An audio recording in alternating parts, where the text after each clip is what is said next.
चलकर खेत पर खाना देने आने को।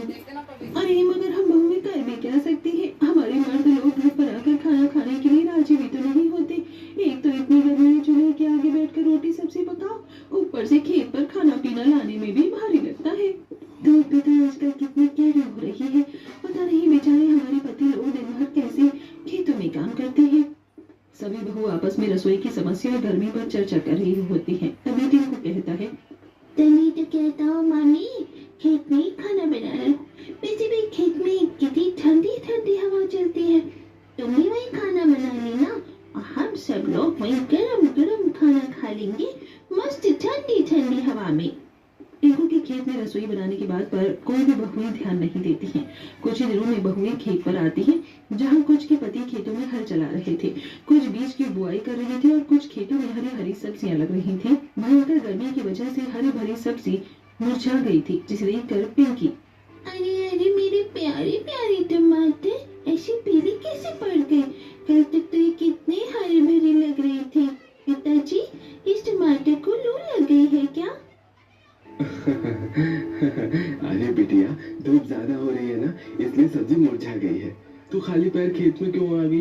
पैर जल जाएंगे। जा माँ के साथ नीम के पेड़ के नीचे बैठ जा। अरे पहले तुम आकर रोटी खा लो, वरना रोटी सूख जाएगी। अरे बस बस आ गया। विकास खेत छोड़कर नीम के पेड़ के नीचे छांव में आकर बैठ जाता है, जहाँ काफी ज्यादा ठंडक थी। कितनी ठंडी ठंडी हवा चल रही है। अब जाकर थोड़ी ठंडक मिली है शरीर में। विकास जैसे ही खाना शुरू करता है तो रोटियां सूख चुकी होती हैं, जिससे उसका मुंह बन जाता है। अरे ये रोटियां क्या तुमने तड़के सवेरे ही बना कर रख दी?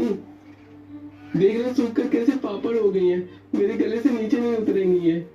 इससे अच्छा तो तुम मेरे लिए सत्तू घोल कर ले आती, कम से कम उसे पीकर शरीर में थोड़ी ठंडक तो मिलती। एक तो वैसे ही दिन भर धूप में जलकर खेती बाड़ी करनी पड़ती है, उसमें भी फसल जलकर झुलस रही है। अजी तुम मुझ पर खामखा गुस्सा क्यों उतार रही हो? एक तो इतनी गर्मी में खाना लेकर इतना दूर खेत पर आना पड़ता है, अब चूल्हे की उतरी हुई रोटियां होती हैं तो नरम होती हैं, इतना दूर खेत पर लाना पड़ता है तो खाना ठंडा हो जाता है और रोटियां गर्मी से सूख जाती हैं। अब राय का पहाड़ मत बनाओ, चुपचाप खाना खा लो। इस तरह सरिता उमेश से काफी कहासुनी करती है।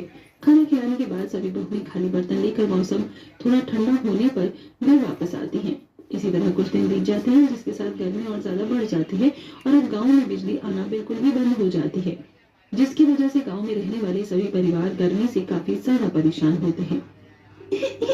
मामी, मामी मुझको पूरे शरीर में बहुत तेज गर्मी हो रही है, गर्मी भी लग रही है।